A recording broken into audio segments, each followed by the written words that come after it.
9절부터 10절입니다. 마태복음 9장 9절부터 12절까지 보도록 하겠습니다. 마태복음 9장 9절부터 12절입니다. 한번 같이 읽겠습니다. 시작. 예수께서 그곳을 떠나 지나가시다가 마테라 하는 사람이 세관에 앉은 것을 보시고 이르시되 나를 따르라 하시니 일어나 따르니라. 예수께서 마태의 집에서 앉아 음식을 접수실 때에 많은 세리와 죄인들이 와서 예수와 그의 제자들과 함께 앉았더니 바리새인들이 보고 그의 제자들에게 이르되 어찌하여 너희 선생은 세리와 죄인들과 함께 잡수시느냐. 예수께서 들으시고 이르시되 건강한 자에게는 의사가 쓸데없고 병든 자에게나 쓸데있느니라. 아멘. 기도하겠습니다. 사랑의 주님, 오늘 말씀을 통하여서 이 시대에 하나님이 우리의 삶을 보호하고 또한 하나님의 비전을 이루기 위한 세부적인 전략을 우리 마음 가운데 받아들이고 실천할 수 있도록 도와주시옵소서. 감사하며 예수님의 이름으로 기도하옵나이다. 아멘. 할렐루야. 네. 오늘 제목은 밥상의 능력입니다. 저를 따라올까요? 밥상의 능력. 예. 밥상이 뭔지 알죠? 뭐 밥 먹는 상이라고 합니다. 요즘은 그런 용어를 잘 안 쓰긴 해요. 밥상이라고 안 하고 뭐 식탁이라고 하고 또는 테이블이라고 합니다. 예. 저 어렸을 때만 해도 밥상이라고 많이 불렀어요. 그래서 제가 조금 오늘은 밥상의 능력 또는 밥상의 힘이라고 하는 제목을 가지고 우리가 함께 말씀을 나누고 싶습니다. 오늘 말씀은 좀 성경적인 공동체, 성경적인 교회는 어떻게 성장하고 또 어떤 모습을 가지고 있는가에 대한 말씀이라고 할 수 있습니다. 오늘은 좀 밥 먹는 얘기로 이 설교를 시작하고 싶습니다. 밥은 한국 사람에게 있어 굉장히 중요하죠. 삼시세끼라는 프로그램이 왜 그렇게 선풍적인 인기를 끌었냐.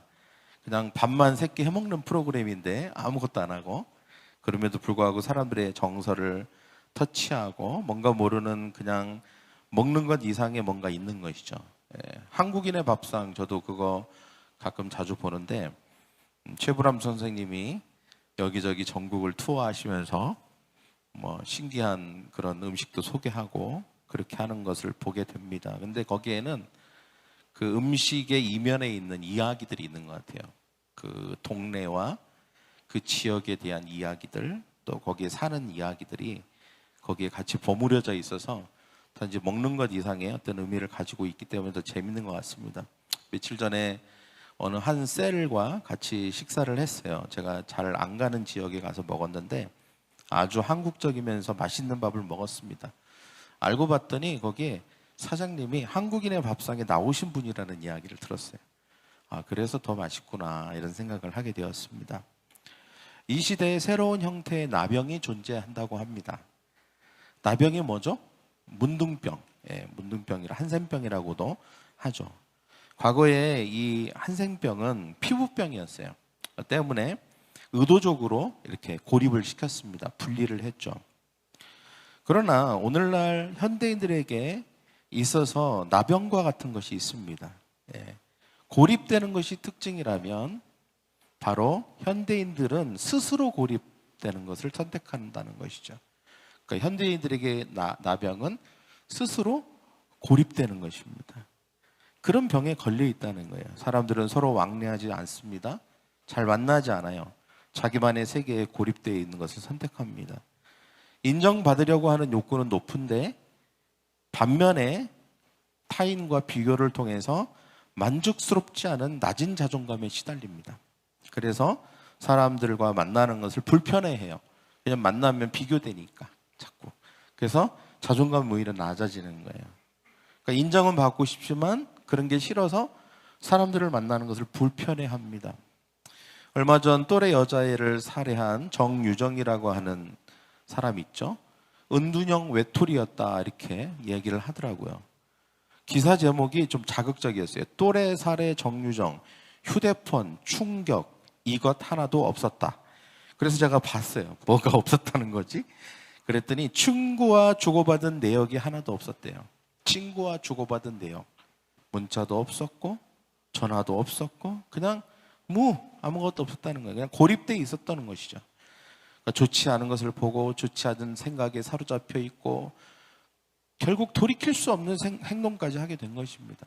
그래서 전문가들은 이런 상태가 범행의 배경이 되었을 가능성에 대해서 말하더라고요. 신기한 것은 현대인들은 매우 다양한 방식으로 소통을 합니다. 그러나 그것이 우리에게 자유와 풍성함을 주기보다는 오히려 더 고립되게 하는 경우가 많다는 것이죠. 우리가 사람들을 만나는 방식은 서로 상호적이지 않을 때가 많아요. 일방통행적인 경우가 많습니다. 이렇게 사진을 올린다거나 또는 어떤 나의 상태를 올린다거나 그냥 사람들이 그거를 보고 거기에 댓글을 달기도 하고 그냥 좋아요를 누르기도 하죠. 어찌 보면 서로 만나서 인격적으로 대화도 하고 얼굴도 보고 아이 컨택도 하고 서로 친밀감을 표현하기도 하고 그런 것보다는 유튜브나 아니면 스마트폰을 통해서 보여지는 그런 인스타그램이나 온갖 이런 SNS나 이런 걸 통해서 그저 어떤 관계를 소비하는 것처럼 보입니다. 사람들은 인간관계를 확장하거나 질을 높이려는 시도를 잘 안 하게 되는 경향이 생긴 것 같아요. 오히려 더 많은 시간을 스마트폰과 소통하죠. 어느 조사에 의하니까 휴식을 취할 때 스마트폰을 보는 사람이 92%래요. 누워서 잠들기까지 스마트폰을 본다라고 대답한 사람은 72%입니다. 궁금한 게 있으면 옆 사람에게 물어보기보다는 스마트폰으로 검색한다가 86%. 다른 사람과 있을 때도 짬이 생기면 스마트폰을 만지작거린다라고 대답한 사람이 56%라고 합니다. 때문에 나에 대해서 아는 사람들은 더 적어지고 나의 삶을 깊이 공유하는 것이 점점 불가능해져 갑니다. 많은 사람들이 외로움의 문제를 가지고 있어요. 그리고 그것이 삶에 영향을 끼치고 있습니다. 많은 사람들은 내 인생에서 나를 잘 아는 사람은 아무도 없다고 생각한다고 합니다. 때문에 외로움은 또 고립은 어떤 의미에서 새로운 나병이라고 생각합니다. 과거에는 피부병 때문에 고립되어 있지만 요즘은 현대의 나병은 바로 외로움과 고립입니다. 사람들이 교류하지 않는 거예요. 외부와 관계를 단절하는 것입니다. 그것은 단지 사회적인 문제가 아니라 그것은 우리 자신과의 문제일 수도 있습니다. 때로는 내가 왜 소중한지, 내가 왜 가치가 있는지를 모를 때가 너무 많아요. 그리고 내가 이 세상을 사는 목적이 무엇인지를 모르기 때문에 그냥 무작정 다른 사람과 비교하고 자존감이 낮아지고 열등감에 시달리면서 그리고 이 세상에 대한 좋지 않은 시각을 가지게 되는 것이죠. 다른 사람과 관계가 불편해지는 것입니다. 그리고 그것은 또 나 자신과의 관계의 문제뿐만이 아니라 더 나아가서 하나님과의 관계에 문제가 있을 때도 그렇다는 것입니다. 하나님과의 관계에서 뭔가 막힘이 있을 때, 뭔가 죄가 있어서 틈이 생길 때 우리의 영과 혼은 그것을 감지합니다. 그걸 느낀다는 것이죠.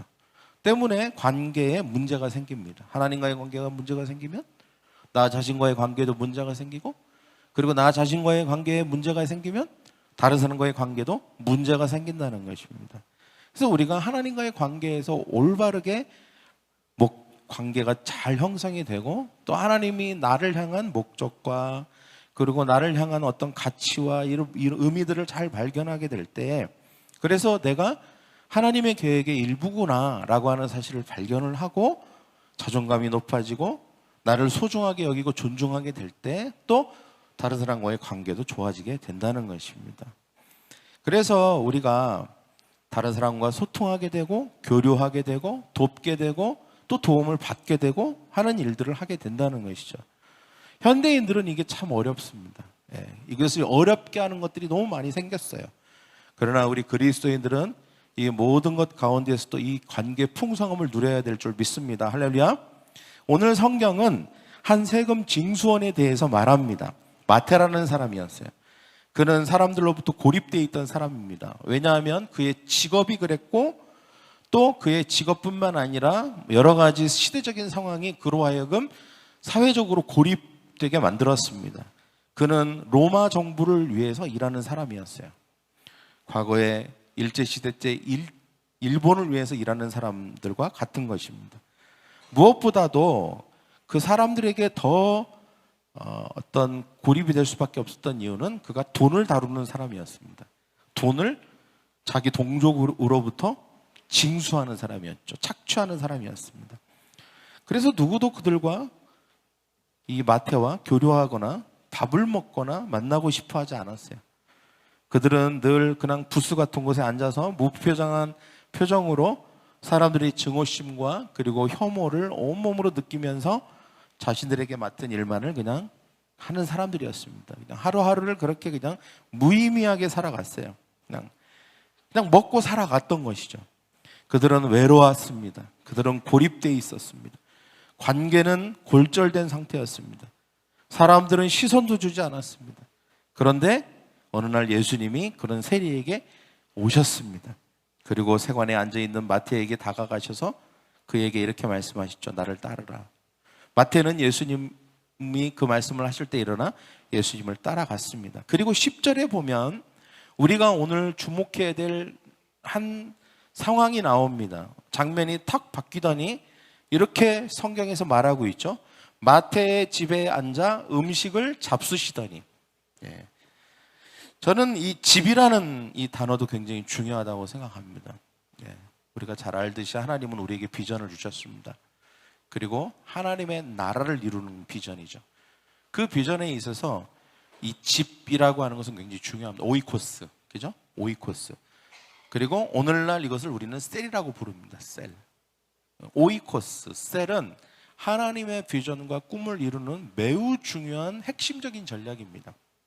그러면 우리는 이 집에서 세부적으로 어떤 것을 할 때 그 전략이 매우 효율적이게 될까요? 그것을 오늘 예수님께서 잘 보여주는 말씀으로 우리에게 보여주고 있습니다. 그게 뭐냐? 집에 앉아서 음식을 잡수시더니. 할렐루야. 음식을 잡수시더니 있는 거죠. 예수님이 마태와 만난 다음에 가장 먼저 하신 게 뭐냐면 집에서 밥 먹은 겁니다. 저를 따라가요. 집에서 밥 먹었다. 집에서 밥 먹었다. 여러분, 집에서 밥을 먹었구나 이런 생각이 들죠? 그랬구나. 근데 우리는 이런 궁금증이 생겨요. 예수님이 이 땅에 오신 이유가 뭐지? 세상을 구원하기 위해서잖아요. 그죠? 사람들을 하나님과 화목하게 하고 그리고 사람들을 구원하는 사명을 가지고 이 땅에 오셨습니다. 그렇다면 우리가 궁금한 것은 예수님께서 사람들을 구원하고 하나님과 화목하게 하는 데 있어서 주요한 전략이 무엇이었냐는 거예요. 주요한 전략. 사람들을 모아서 군대를 조직하거나 아니면 막 선거운동을 하거나 이런 것이 아니었습니다. 예수님의 주요한 전략 중 하나는 집에서 밥을 먹는 거였다는 거예요. 집에서 밥을 먹는 것이었다. 성경은 얼마나 많은 사람들과 예수님이 밥을 먹었는지에 대해서 말해줍니다. 정말 예수님은 많은 사람과 밥을 먹었어요. 구약에는 사실 밥 먹었다는 표현이 그렇게 많이 나오지 않아요.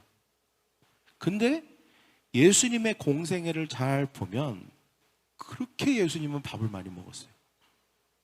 성경에 보십시오, 여러분. 그렇게 많이 밥을 드셨어요.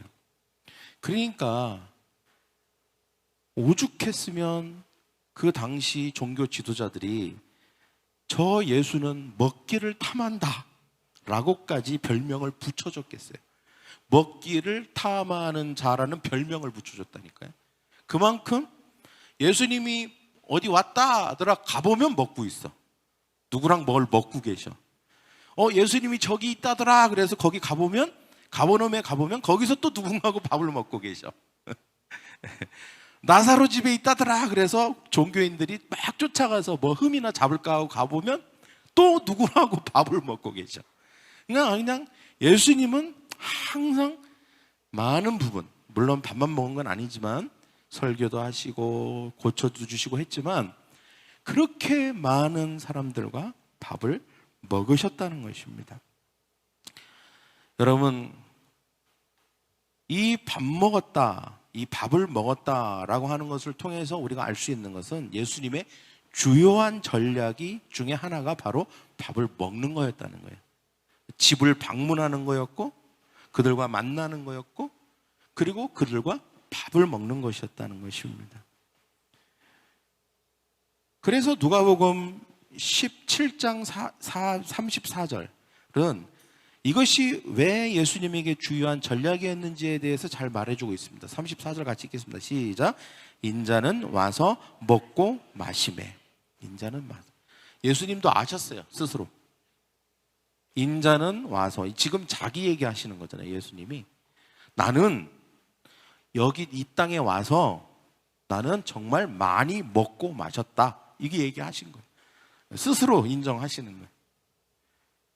그런데 내가 이 먹고 마시는 것은 먹기를 탐해서가 아니라는 거예요. 먹기를 탐해서가 아니라는 거예요. 사람들은 먹기를 탐하여 그리고 먹는 것을 탐하고 포도주를 즐긴다 라고 오해했습니다. 그러나 예수님은 그런 목적으로 먹으신 게 아니에요. 그런 목적으로 마신 게 아닙니다. 그러나 분명한 목적이 계셨어요. 전략적으로 먹으셨고 전략적으로 마시셨다는 거예요. 나는 와서 먹고 마신다. 나는 먹고 마셨다. 예수님이 사람들과 교류하고 그들에게 하나님의 나라를 소개하고 그리고 친밀감과 서로를 알아가는 데 있어서 주요한 전략이 바로 먹는 거였고 마시는 거였다는 거예요. 예수님은 먹고 마시는 것에 대한 목적 의식이 있으셨다는 것입니다. 어떤 의도성을 가지고 계셨다는 거예요. 당시 분위기는 금욕적인 분위기였죠. 잘 안 먹고 또 금식하고 그리고 어디 산에 들어가서 막 안 먹고 안 입고 막 이런 것을 굉장히 추앙하는 분위기였습니다. 때문에 사람들은 예수님들로 왜 금식하지 않느냐고 자주 물어봤습니다. 그러나 예수님에게는 분명한 목적과 그 목적을 위한 분명한 전략이 있었어요. 내가 금식하지 않고 사람들과 이렇게 자주 먹는 이유는 거기에 아까 했던 그 말씀이 나오죠. 내가 그렇게 하는 이유는 뭐냐? 그것은 건강하지 않은 사람들을 건강하게 하기 위해서다. 그리고 온전하지 않은 사람들을 온전하게 하기 위해서다. 나는 그들과 먹고 마시면서 그들을 구원하기 위해서 그렇게 한다라고 분명히 말하고 있는 것입니다.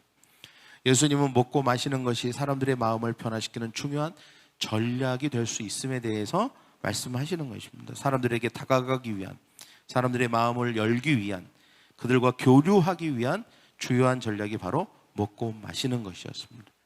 오늘날 이것을 뭐라고 얘기할 수 있죠? 식사. 우리 밥 먹자. 우리 같이 식사합시다.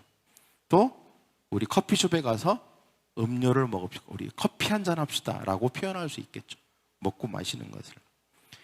워렌 버핏과의 점심 한 끼가 246억 원의 낙찰가를 기록한 적이 있습니다. 그러나 이걸 두고 어느 누구도 뭘 먹었을까? 라며 음식에 초점을 두는 사람은 없습니다. 음식이 핵심이 아니에요. 누구랑 먹었느냐가 핵심이고 왜 먹었느냐가 핵심인 거예요. 여러분, 요한복음 2장에서 예수님이 첫 번째로 행하신 기적은 결혼식에서 물을 포도주로 만든 것이었습니다. 이 말은 예수님은 그들이 먹고 마시도록 하신 것이죠. 삭개오를 만날 때나 마르다와 마리아를 만날 때나 항상 예수님은 모든 곳에서 먹고 계셨어요. 그러나 먹는 것 자체가 목적이 아니셨습니다. 그들을 만나서 그들의 삶을 변화시키고 그러기 위해서 먹으신 거예요. 그러기 위해서. 목적을 위해서 아주 효과적인 도구를 사용하신 것입니다. 그것이 바로 먹는 거였어요. 그것이 바로 마시는 것이었습니다. 때문에 우리는 예수님처럼 이 효과적인 전략을 우리의 삶에 적극적으로 활용해야 되는 줄 믿습니다. 할렐루야. 예수님은 부활하신 후에도 마지막 모임에도 예수님은 먹고 마시셨고 그리고 부활하신 이후에도 예수님은 물고기를 구우시면서 먹고 마신 다음에 베드로에게 소망을 주시잖아요. 분명한 것은 먹고 마시는 것이 목적은 아니지만 모든 것을 배가하고 목적을 이루기 위한 주요 전략이 된다는 것입니다. 그리고 목적을 위한 다리가 된다는 것이죠. 사도행전 교회는 복음을 전하고 하나님 나라를 확장하는 데 있어서 이 주요한 전략에 대한 이해를 가지고 있었습니다. 사도행전 2장에 보면 이런 말씀이 있죠. 46절 같이 읽겠습니다. 시작. 날마다 마음을 같이하여 성전에 모이기를 힘쓰며 집에서 떡을 떼며 기쁨과 순전한 마음으로 음식을 먹고. 역사학자들이 그래요. 아니 도대체 200명 남짓 되는 이 사람들이 어떻게 저 로마의 제국을 복음화할 수 있었냐는 거예요. 불과 얼마 지나지 않아서 56%의 로마 사람들이 예수를 믿게 됩니다. 어마어마한 거예요. 그 짧은 시간 동안에. 그것에 대한 놀라움이 있고 또 궁금함이 있었어요. 왜냐하면 그들은 돈이 있지 않았어요. 그들에게는 정치적인 힘이 있지 않았습니다. 가진 것도 없었어요. 어떻게 그들이 그것을 했냐는 거예요. 그런데 오늘 성경 말씀을 보면 몇 가지가 나옵니다. 성전에 모였다. 집에서 떡을 뗐다.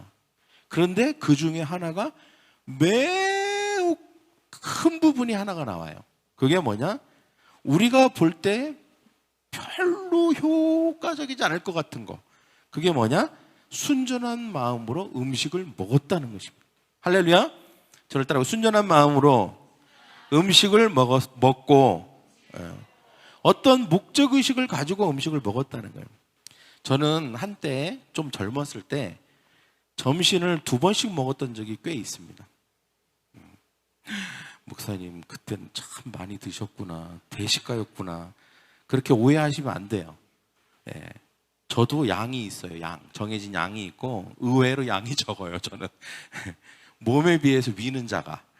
근데 왜 그렇게 2끼씩 먹었냐? 저도 배고플 때는 뭐 맛있게 먹지만 배가 어느 정도 찬 다음에 먹는 것은 괴로워요. 예, 괴롭습니다. 몸지기기도 힘들고. 이유가 있어요.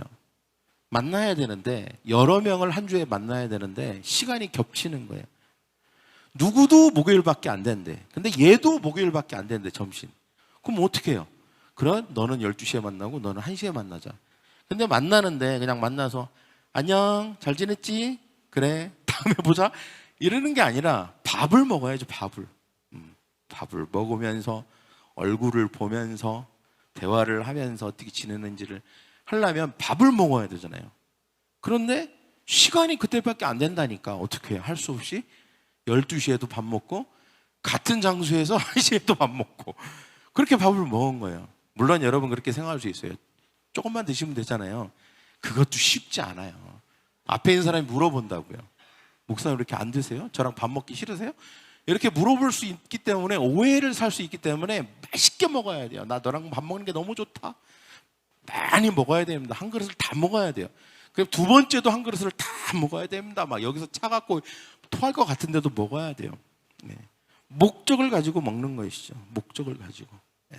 힘들지만 함께 모여서 음식을 먹는 것은 어찌 보면 사도행전 시대에 초대교회 사람들에게 있어서 강력한 무기였던 것입니다. 먹고 마시는 것, 이것은 강력한 교제력을 말하는 것입니다. 교제가 강했다라고 하는 뜻인 거예요. 이것이 영적 어두움으로부터 그들을 보호했던 것이죠. 세찬호 목사님이 얘기했던 보혈의 능력 5가지 중에 3번째 능력이 뭡니까? 우리가 예수 그리스도의 보혈로 말미암아 성도의 교제 안에서 더 거룩해지고, 성도의 교제는 우리의 거룩함을 유지하게끔 도와줍니다. 우리가 세상의 공격과 어둠의 공격에 노출되지 않도록 우리를 보호하고 감싸주는 역할을 한다는 것이죠. 때문에 우리의 밥은 그냥 단지 밥이 아니에요. 우리의 음식은, 식사는 단지 밥 한 번 먹자, 이거는 그냥 단지 밥을 먹는, 소비하는 행위가 아니라 우리의 영혼을 보호하는 행위가 되는 것입니다. 할렐루야. 우리가 영적으로 거룩해질 수 있도록 우리의 삶을, 우리의 가정을 보호하는 전략이에요. 그게 전략이에요. 그리스도인에게서는 전략이에요. 어찌 보면 세상 사람들은 맛집 찾아다니고 야 이거 맛있다더라, 저거 맛있다더라, 이거 한번 먹어봐야 해서 끝날 수 있어요. 그러나 그리스도인에게서 밥을 먹는 행위는 그 이상의 의미를 가지고 있습니다. 영적으로 보호하고 그들을 지켜주고, 그리고 그들이 안전하게 하나님의 보호함을 받고 있도록 연대감, 강력한 교제를 통해서 끈을 연결하는 것입니다. 그렇기 때문에 우리가 밥 먹는 행위를 기뻐해야 돼요. 뭘 기뻐해야 된다고요? 밥 먹는 걸 좋아해야 돼요. 네. 물론 살찔 것 이런 건 조심은 해야죠. 그러나 밥을 먹는 그 자체에 가지고 있는 능력을 우리는 알아야 되는 것입니다. 사도행전 2장 47절을 같이 읽겠습니다. 시작. 하나님을 찬미하며 또 온 백성에게 칭송을 받으니 주께서 구원받는 사람을 날마다 더하게 하시니라. 앞에 몇 가지 주요한 전략들을 통해서 구원받는 사람들이 더해졌다는 것입니다. 그죠? 모이는 것, 떡을 떼는 것, 그리고 음식을 먹는 것, 하나님을 찬미하는 것. 이 네 가지의 주요한 전략들 중에 아주 중요한 한 부분을 차지하고 있는 것이 바로 음식을 먹는 것입니다. 같이 밥 먹는 거예요. 밥 먹는 거. 여러분 셀끼리 모여서 자주 밥을 드십시오. 할렐루야. 네, 자주 밥을 드십시오. 또 여러분 전도 대상자를 생각할 때 만약에 그들과 밥을 먹을 수 있는 관계까지 이르렀다면 꼭 밥을 드십시오. 네, 밥을 먹어야 됩니다. 밥을. 이것이 주요한 전략이 될 수 있습니다. 그것이 하나님 나라를 이루는 데 있어서 그 셀을 형성하는 데 있어서 매우 중요한 전략 중에 하나가 되는 것이죠. 여러분, 하나님은 복음 확장을 위해서 우리에게 정말 이상한 무기를 주셨습니다. 마음을 열고 소속감과 연대감을 느끼고 서로 마음을 나누게 되는 것입니다. 밥 먹는 것을 통해서. 바로 복음을 위해서 먹고 마시는 것입니다. 먹고 마시는 것을 통해서 친구가 되는 것입니다. 때로는 낯선 사람이 이웃이 되고 밥 먹는 것을 통해서, 그리고 이웃이 가족으로 되는 이런 기적이 바로 밥 먹는 것을 통해서 일어나고 우리의 식탁을 통해서 일어나는 것입니다. 때문에 우리는 우리의 식탁과 밥상을 사용할 줄 알아야 되는 줄 믿습니다. 할렐루야. 하나님은 낯선 사람과 함께 먹고 마실 때 그를 초자연적으로 만져주십니다. 그리고 우리의 가족이 되도록 만들어주십니다. 그의 삶을 변화시켜 주십니다. 이것이 우리가 사람들을 환대하는 방식이 되어야 합니다. 환대는 예수님의 전략에서 핵심적인 것입니다. 계시록 3장 20절 같이 읽겠습니다. 시작.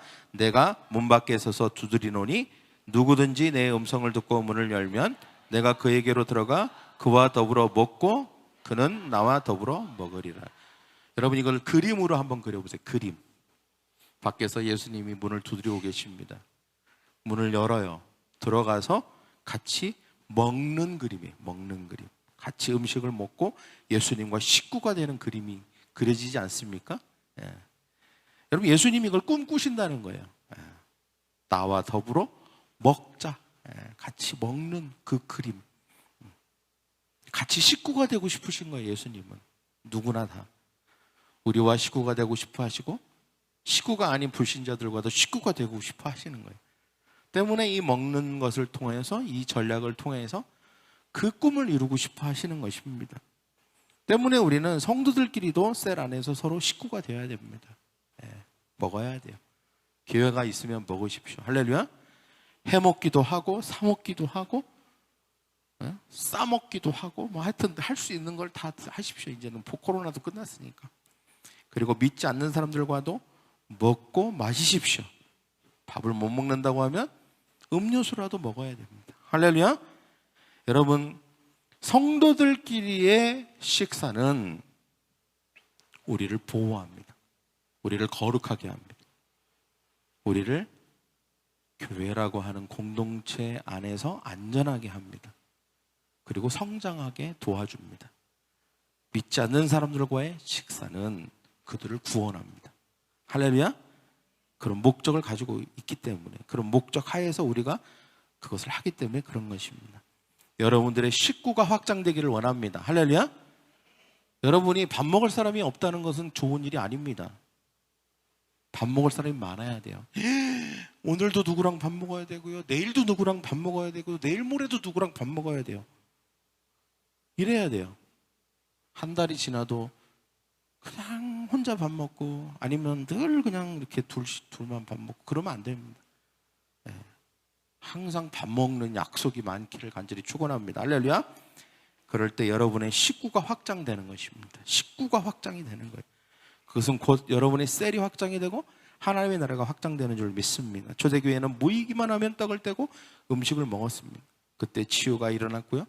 기쁨으로 하나님을 찬미했고요. 구원받는 숫자들이 매일매일 늘어났습니다. 이것이 바로 밥상의 능력입니다. 밥상의 능력을 체험하고 밥상의 능력을 활용하는 저와 여러분이 되기를 간절히 축원합니다. 옆에 있는 사람과 얘기합시다. 우리 밥 먹읍시다. 우리 밥 먹읍시다. 밥 먹으십시오. 할렐루야. 많이 많이 먹기를 바랍니다. 기도하겠습니다. 하나님, 오늘 말씀을 통하여서 예수님처럼 하나님 우리에게 주신 비전과 꿈을 향하여 나아갈 때 우리에게 있는 주요한 전략들을 잘 활용하는 우리 모두 되게 하여 주시옵소서. 그럴 때 우리의 삶이 보호받고 성장하고 확장될 줄 믿습니다. 감사합니다. 예수님의 이름으로 기도합니다. 아멘.